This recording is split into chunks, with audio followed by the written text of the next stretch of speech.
The Cintinami Stone. An unusual name. I didn't come across it until, well, coming across Roerich and Manly B Hall that it came up really. But it's went by other names as well, and most commonly it would be recognised as the Philosopher's Stone, which can get a little bit confusing because the Philosopher's Stone is used in a number of different ways, and we'll come to explain some of that as we go. But based within Hindu and Buddhist texts, myth, legend, stories, the wish-granting stone is often depicted as a luminous pearl, a crystal, or a jewel. And as a crystal, it was said that the monks would carry it, and those who were carrying it were said to be on their way to achieving Buddhahood, the Bodhisattva, just about achieving that final step. Those who would carry it could place the jewel within dirty water, and the water would become clean. This could be an analogy for the cleansing of one's spirit, being, thoughts, with the use of faith. It could be an analogy for that. But there are many stories about the jewel in different aspects, and it eventually it's mentioned that it could have been Indra's jewel that he lost in battle. So keep that in mind. I haven't delved deeply into that, but it's curious because it will relate to something else. It was said in the reign of King Laha Tohothori Yanston of Tibet. I probably murdered that name. My Tibetan is not up to scratch. It was said to have fell from the sky. It was described or said to be made of what is most likely Moldavite. Moldavite, they say, was created when a meteor crashed into the Czech Republic about 14.2 million years ago, even 15 million years ago, whatever the case may be.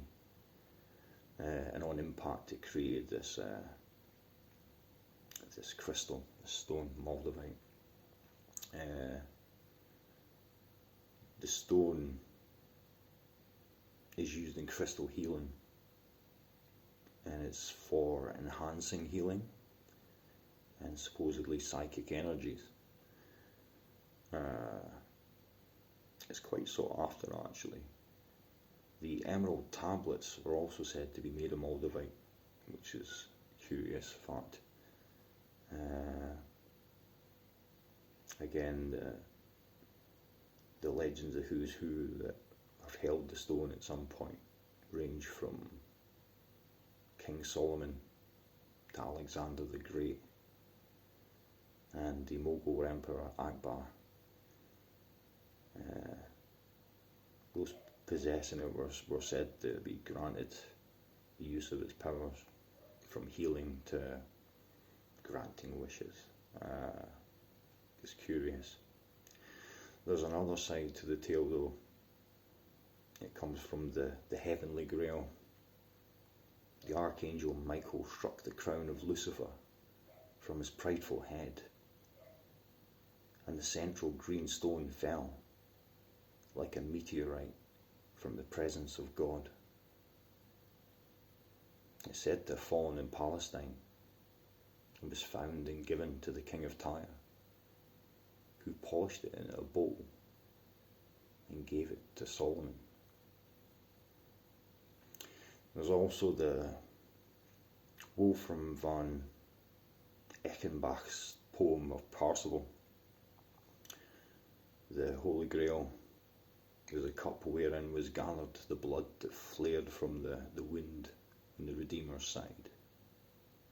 It was made from a dazzling precious stone that dropped out of Lucifer's crown as it fell when he fell. It said that when the Christ's blood hit the bowl fashioned in that fallen Joe, that he was moved to begin to repent. Interesting. One does question the stone that fell and was placed within the Kaaba in Mecca. Is it possibly this stone described that fell from heaven? A piece of it perhaps, and other pieces of it, perhaps the Cintinami Stone. The idea that each seeker can quest for the Grail, overcome dragons and slain the ego and pride. You find in humility, one has used the power of the stone to purify the heart and perform the alchemical transformation of lead into gold, from darkness into light, and return home to the true self. Much to ponder in the Cintinami Stone.